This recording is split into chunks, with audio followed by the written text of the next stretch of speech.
വേഗം വാ, നമുക്ക് അതിലേക്ക് കയറി പോവാം.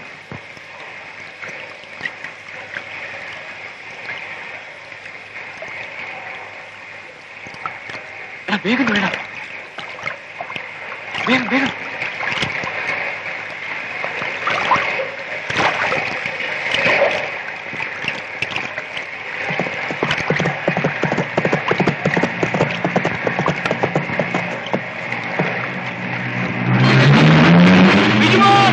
അയ്യോ രതീഷ്, അച്ഛനാ.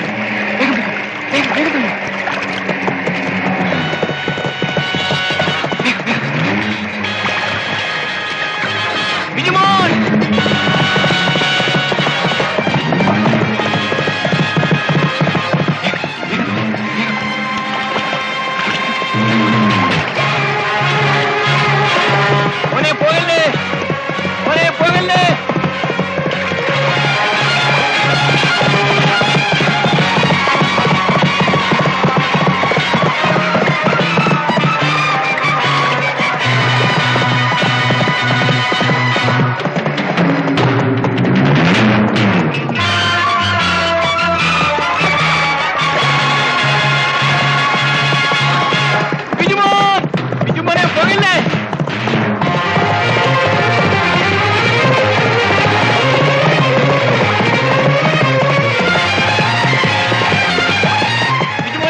അച്ഛനൊന്നും ചെയ്യില്ല മോനെ. ഇല്ല, ഞാൻ വരില്ല. എന്നെ പോലീസിനെ കൊണ്ട് അറസ്റ്റ് ചെയ്യിക്കാനല്ലേ? ബിജു മോനെ, മോനെ അച്ഛൻ പറയുന്ന കേൾക്കൂ. മോനെ പോകരുത്, മോനെ പോകല്ലേ. അച്ഛൻ പറയുന്ന കേൾക്കൂ.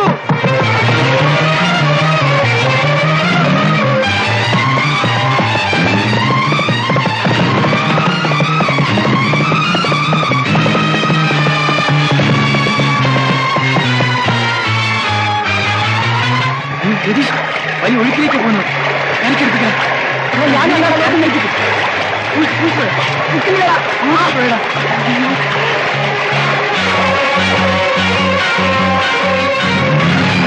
ബിജുമോനെ, ഒഴിച്ചു പോ.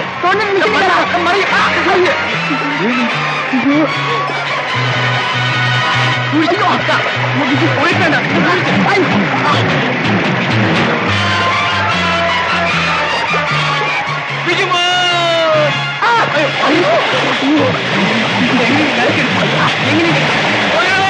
അച്ഛൻ പറയുന്ന കേൾക്കും മോനെ. മോനെ അങ്ങോട്ട് പോകണ്ടേ, അപകടമാണ്.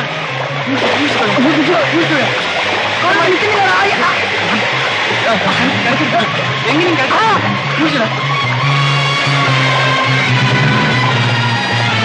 ബിജുമോൻ, ബിജുമോൻ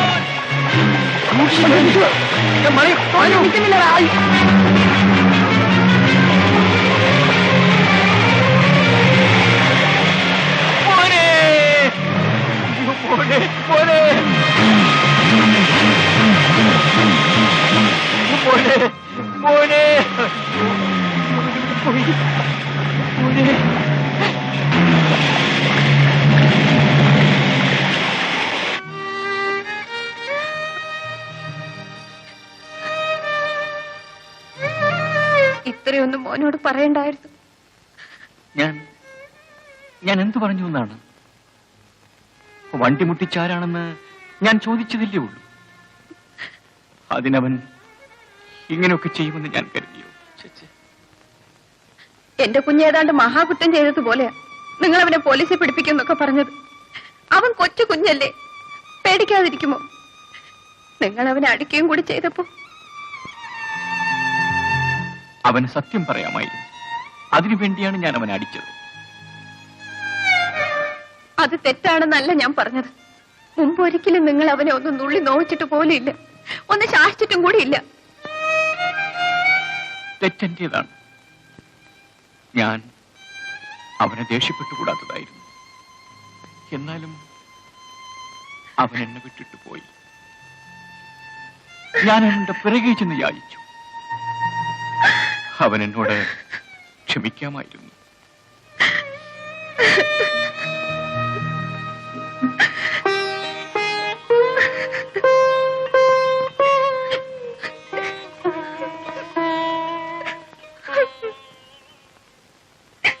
മോടെ കൂടെ വഴക്കിടാൻ ഇപ്പൊ ബിജു മോളിലല്ല മോളെ. ഞാൻ വഴക്കിടില്ല അച്ഛാ, ഒരിക്കലും വഴക്കിടില്ല. എനിക്ക് ബിജുമോനെ ഒന്ന് കണ്ടാ മതി.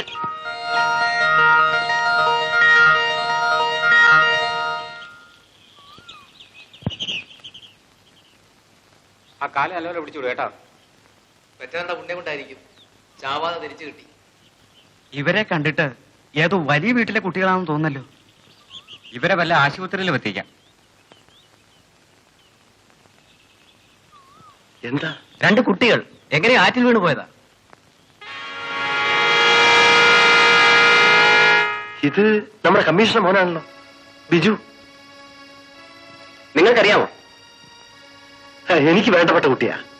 എടുക്ക.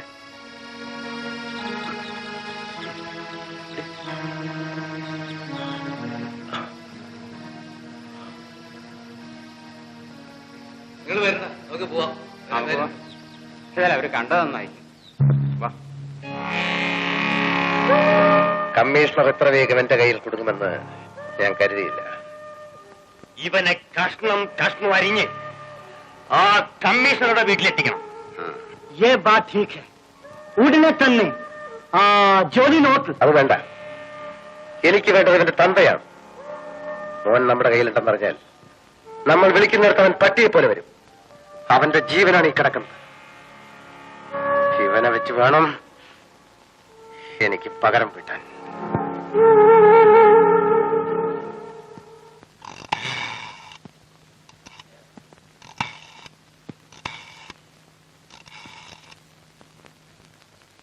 ഹലോ കമ്മീഷണർ, നിങ്ങളുടെ മോൻ ബിജു എന്റെ കൂടെയുണ്ട്. എന്ത്? എന്റെ മോനോ? എന്റെ മോൻ ബിജുവോ? പ്രഭേ, നമ്മുടെ മോനൊരു ആപത്തും പറ്റിയിട്ടില്ലെന്ന്. ഹലോ, നിങ്ങൾ ആരാ സംസാരിക്കുന്നത്?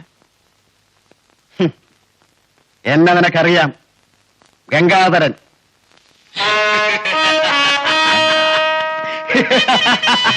നിന്റെ മകനെ നിനക്ക് വേണ്ടേ? ജീവനോടെ.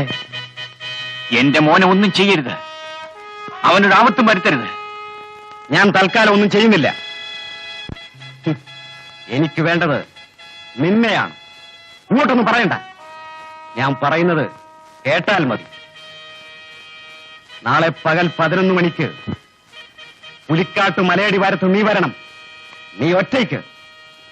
പോലീസുമായി വന്നാൽ നീ കൊണ്ടുപോകുന്നത് നിന്റെ മകന്റെ ശവം മാത്രമായിരിക്കും. എന്റെ മോൻ എവിടെയുണ്ട്? നിങ്ങളെന്താ ഒന്നും പറയാത്തത്? എന്റെ മോൻ എന്തെങ്കിലും? ഇല്ല, മോനൊരു ആപത്തും പറ്റിയിട്ടില്ല. പിന്നെ അവൻ ഗംഗാധരന്റെ കയ്യിലാണ്. എന്റെ ഈശ്വര, ആ കാലൻ എന്റെ കുഞ്ഞിനെ എന്തെങ്കിലും ചെയ്താലും? ഒന്നുമില്ല, അവന് വൈരാഗ്യം എന്നോടാണ്. ഞാൻ ഒറ്റയ്ക്ക് ചെന്നാൽ മോനെ എന്റെ കൂടെ വിടാമെന്നാണ് അവൻ പറഞ്ഞത്. ഒറ്റയ്ക്കോ?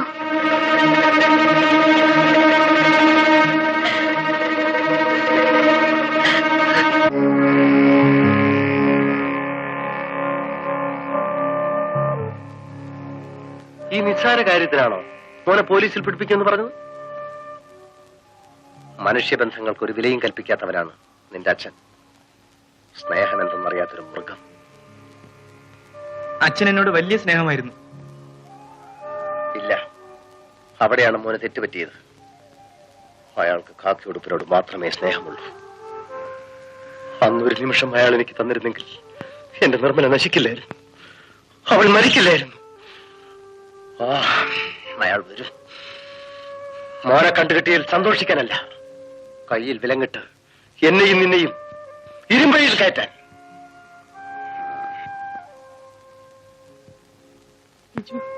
എനിക്ക് പേടിയാവുന്നു. നമുക്ക് എവിടെയെങ്കിലും ഓടി. ഇവിടെ നിന്ന് ഞങ്ങൾ അറിയാതെ ആരും എവിടെയും പോകാൻ പാടില്ല. അത് ആപത്താണ്.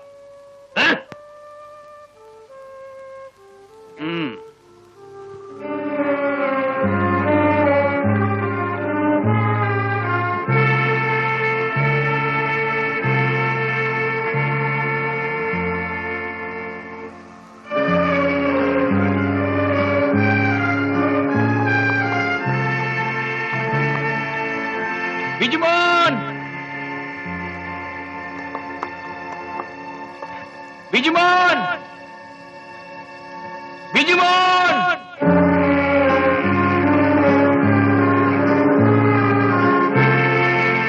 ബിജുമോൻ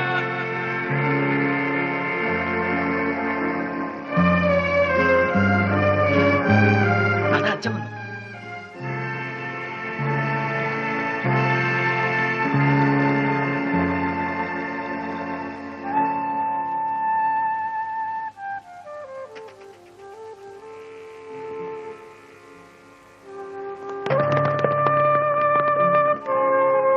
നിന്റെ അച്ഛൻ വന്നത് നിന്നെ രക്ഷപ്പെടുത്താനില്ല, എന്നെയും നിന്നെ അറസ്റ്റ് ചെയ്യാൻ. നോക്കവിടെ, അവൻ ഒറ്റയ്ക്കല്ല, അവന്റെ കൂടെ കുറെ പോലീസുമായിട്ട് വന്നാൽ നിന്റെ ശവമായിരിക്കും കൊണ്ടുപോകാൻ ഞാൻ പറഞ്ഞതാണ്. വായവിടെ.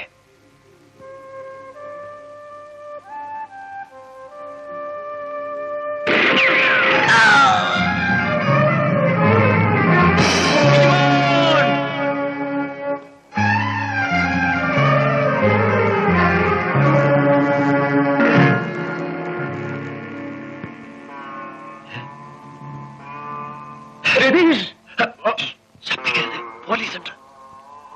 രതീഷിനെ ആര് വെടിവെച്ചു കൊന്നു? പോലീസുകാർ. നിന്റെ അച്ഛനെ നിനക്കിപ്പോ മനസ്സിലായോ? ആ പാവം ചെറുക്കനെ വെടിവെച്ചു കൊന്നു. ഏതായാലും മോൻ ഇവിടെ നിൽക്കണ്ട, പോ പോ. നീ എന്തിനാ അവനെ കൊന്നു? അവൻ ഓടിപ്പോകാൻ ശ്രമിച്ചു. ചെന്ന് കയറുന്നു പോലീസിന്റെ വായിലായിരിക്കും. ആ, ഇതവനൊരു പാഠമായിരിക്കട്ടെ. ഏതായാലും ബിജുമോനത് അറിയരുത്. വാ വാ.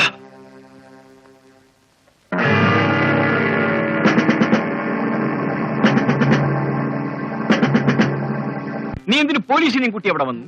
അമ്മാവനെ ഒറ്റയ്ക്ക് എന്നാൽ ബിജുവിനെ അവര് വിട്ടയക്കുമായിരുന്നോ? ഒറ്റയ്ക്ക് വരാൻ പറഞ്ഞത് അമ്മാവനോട് പക വീട്ടാൻ വേണ്ടിയായിരുന്നു. അത് ശരിയാണ്. അവന്മാരെന്തും ചെയ്യുന്നവരാണ്. അങ്ങനെ സംഭവിച്ചാൽ എന്റെ ജീവൻ പോകുമായിരിക്കും. പക്ഷേ എന്റെ മോൻ രക്ഷപ്പെടുമായിരുന്നു. അതിലെന്താണ് ഉറപ്പ്? അമ്മാവ അവര് മനുഷ്യത്വം ഇല്ലാത്തവരാണ്. നീ പോലീസുമായി അവിടെ വന്നുകൊണ്ട് എന്തുണ്ടായി? ഒരു കുട്ടിയുടെ ജീവൻ പോയി. ഇനി എന്റെ മോൻ എന്ത് സംഭവിക്കുമോ? ഒന്നും സംഭവിക്കില്ല. അവനെ ഞാൻ മോചിപ്പിക്കും. നോ, നീ ഇത്രയൊക്കെ ചെയ്തത് മതി. അവന്റെ ജീവൻ ആപത്ത് സംഭവിക്കുന്ന ഒന്നും നീ ചെയ്യരുത്. അമ്മാവൻ ഒരു പോലീസ് കമ്മീഷണറാണ്. ഡിപ്പാർട്ട്മെന്റിന്റെ കയ്യിൽ വിശ്വാസമുള്ള ആൾ. Stop it. ഉദ്യോഗത്തെപ്പറ്റിയും വിശ്വാസത്തെപ്പറ്റിയും നീ എന്നെ പഠിപ്പിക്കണ്ട. ഈ കാര്യങ്ങളൊന്നും നീ ഇടപെടുകയും വേണ്ട. അമ്മാവ, നിങ്ങൾ തമ്മിൽ ഇങ്ങനെ വഴക്ക് കൂടിയാൽ എങ്ങനെ? എന്റെ മോനെ എങ്ങനെയെങ്കിലും രക്ഷിച്ചു കൊണ്ടുവരാൻ നോക്കൂ. ദൈവമേ, എന്റെ മോനൊരാപത്തും വരുത്തല്ലേ.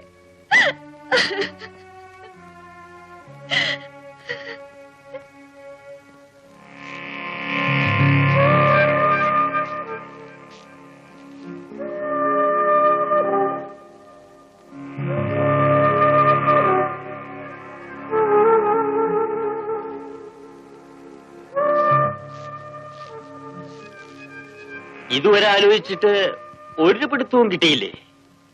ഇനി എന്ത് ചെയ്യണമെന്ന് ഞാൻ പറഞ്ഞു തരാം. നാളെ വെളുപ്പിന് കമ്മീഷണർ കണി കാണുന്നത് ആ ചെറുക്കന്റെ ശവമായിരിക്കണം. വേണ്ട. എന്തുകൊണ്ട്? അവൻ ഒറ്റയ്ക്ക് വരാൻ പറഞ്ഞിട്ട് നമ്മെ പിടിക്കാൻ പോലീസുമായിട്ടാണ് വന്നത്. അവന്റെ മോനെ കുന്ന് അവന്റെ മുമ്പിൽ ഗംഗയുടെ പ്രതികാരവും തീരും, നമുക്ക് തിരിച്ചു പോവുകയും ചെയ്യാം. ഗംഗ എന്ത് പറയുന്നു? ഇല്ല, അവനെ എനിക്ക് നേരിട്ട് കാണണം. നേരിട്ടോ? അതെ, വൈകുന്നതിന് മുമ്പ് ഞാൻ തിരിച്ചെത്തിയില്ലെങ്കിൽ മോന്റെ ശവം അച്ഛനേൽപ്പിച്ചേക്ക്.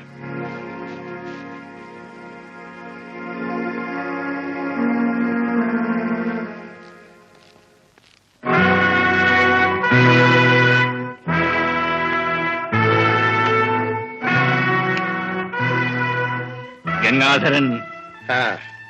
അതെ, പ്രതീക്ഷിക്കാത്ത കണ്ടുമുട്ടും. എന്ത് ചെയ്യാം, എനിക്ക് വരാതിരിക്കാനാവില്ലല്ലോ.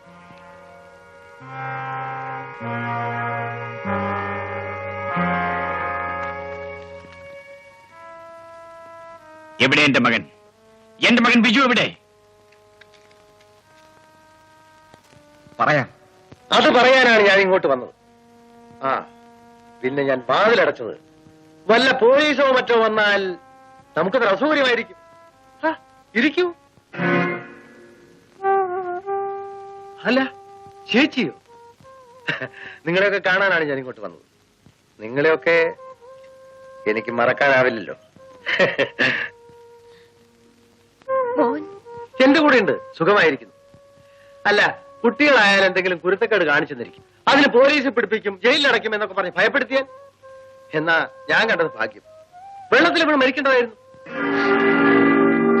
അവനെന്തെങ്കിലും പറ്റിയോ? ഒരു കുഴപ്പമില്ല. അവനെ ഒന്ന് കാണാനെങ്കിലും. അതാണ് പ്രശ്നം. ഞാൻ അപ്പോഴേ പറഞ്ഞത് ആ വീട്ടിൽ പോവാൻ. വരില്ല, അച്ഛനെ ഭയം. എന്നാ സാറിന് ഞാൻ അങ്ങോട്ട് വിളിച്ചു. സാറ് വന്നതോ പോലീസും തോക്കൊക്കെ ആയിട്ട്. പിന്നെ മോൻ വരും. പോലീസിനെ ഒളിച്ച് നടക്കുന്ന എനിക്ക് അവനെ ഇങ്ങോട്ട് കൂട്ടിക്കൊണ്ടുവരാൻ പറ്റും? അതും പറ്റില്ല. ഇപ്പോഴും ഞാൻ അവനെ വിളിച്ചതാ. അല്ല, മോന്റെ കാര്യത്തിൽ സമാധാനമുണ്ട്. അല്ല, കുടിക്കാൻ വല്ലതും കൊണ്ടുവരാം. പാവം, ഞാൻ പറഞ്ഞത് മുഴുവൻ നിങ്ങളുടെ ഭാര്യ വിശ്വസിച്ചു. എനിക്ക് സ്ത്രീകളുടെ മനസ്സ് പോലും നോവിക്കുന്നത് ഇഷ്ടമല്ല. ഞാൻ എന്റെ നിർമ്മലയെ വെട്ടിക്കൊല്ലേണ്ടി വന്നത് നിങ്ങളെപ്പോലെയുള്ള ദുഷ്ടന്മാരിൽ നിന്ന് രക്ഷിക്കാൻ വേണ്ടിയാണ്. ഗംഗാധരൻ,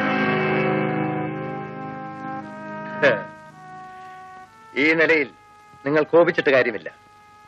നിങ്ങൾക്ക് ഇനി ഒന്നും ചെയ്യാനാവില്ല. വേണമെങ്കിൽ നിങ്ങൾക്ക് എന്നെ അറസ്റ്റ് ചെയ്യാം. പക്ഷേ ഈ സമയം നിങ്ങളുടെ മകൻ എന്റെ ആളുകളുടെ കയ്യിലാണ്.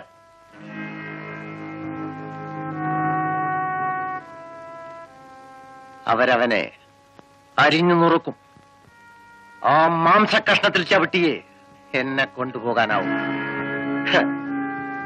ഇനി ഞാൻ വന്നതെന്തിനാണ് നിങ്ങൾക്കറിയണ്ടേ? നിങ്ങൾക്ക് മകനെ ഞാൻ വിട്ടുതരാം. പക്ഷെ അതിനു മുമ്പ് എനിക്ക് ചെറിയൊരു ഉപകാരം ചെയ്യണം. എനിക്ക് 1,00,000 രൂപ തരണം.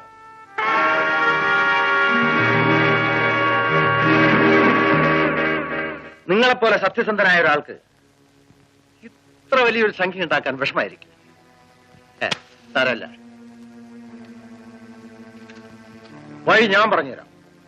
നല്ലൊരു കക്ഷിയിൽ നിന്ന് കൈക്കൂലി വാങ്ങണം, ഇല്ലെങ്കിൽ കൊള്ളയടിക്കണം. പറ്റില്ലെങ്കിൽ വേണ്ട, മകന്റെ ജീവൻ രക്ഷിക്കണമല്ലോ എന്ന് വെച്ച് ഞാൻ പറഞ്ഞത്.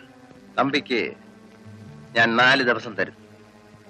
അതിനിടയ്ക്ക് ഞാൻ ആവശ്യപ്പെട്ട പണം എത്തിച്ചു തന്നില്ലെങ്കിൽ അത് വാങ്ങിക്കാൻ വരുന്നത് തന്റെ ഓമനപുത്രന്റെ വലത് കൈയായിരിക്കും. അത് വെട്ടി ഞാൻ ഈ മുറ്റത്ത് കൊണ്ടിടും. You bloody.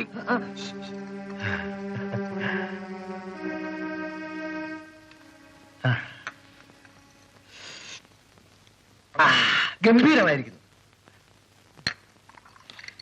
എന്നാ പറഞ്ഞതുപോലെ ഞാൻ ഇറങ്ങട്ടെ. മോന്റെ കാര്യം കൊണ്ടുവരാൻ പറഞ്ഞിട്ടുണ്ട്.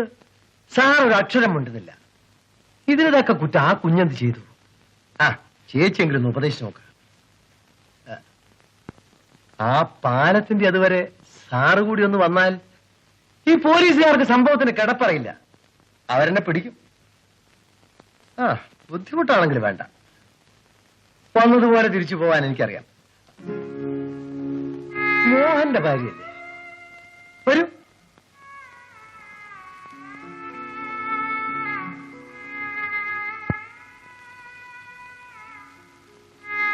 എന്റെ ഭാര്യ നിർമ്മല നിന്നെപ്പോലെ സുന്ദരിയായിരുന്നു. പക്ഷേ അവളുടെ ഗതി നിനക്കുണ്ടാവില്ല.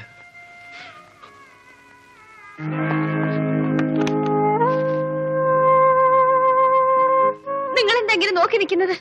അയാൾ പറഞ്ഞത് കേട്ടില്ലേ? നിങ്ങൾ ചെന്ന് വിളിച്ചാൽ എന്റെ മോൻ വരും. ഒന്നിൽ കൂടെ ചെല്ല്. പ്രഭയെ, നീ ഒന്ന് മനസ്സിലാക്കാതാണ് സംസാരിക്കുന്നത്. മോൻ വരും, പക്ഷെ അവൻ വിടൂല്ല. 1,00,000 രൂപ കൊണ്ടുവന്ന് കൊടുത്തില്ലെങ്കിൽ മോന്റെ കൈവെട്ടുമെന്ന് പറയാനാണ് അവൻ ഇവിടെ. മോന്റെ കൈവെട്ടുമെന്നോ? അതെ, ആ 1,00,000 രൂപ ഉണ്ടാക്കാൻ ഞാൻ കൊള്ളയടിക്കണമെന്ന്, കൈക്കൂലി വാങ്ങിക്കണമെന്ന്. ആ 1,00,000 രൂപ ഞാൻ ഉണ്ടാക്കാം. എന്റെ വീട്ടിൽ പോയി അച്ഛന്റെ കാല് പിടിച്ചെങ്കിലും ഞാനത് കൊണ്ടുവരാം. എനിക്ക് എന്റെ മോനെ കണ്ടാൽ മതി. എങ്ങനെയെങ്കിലും അവനെ കൂട്ടിക്കൊണ്ടുവരൂ.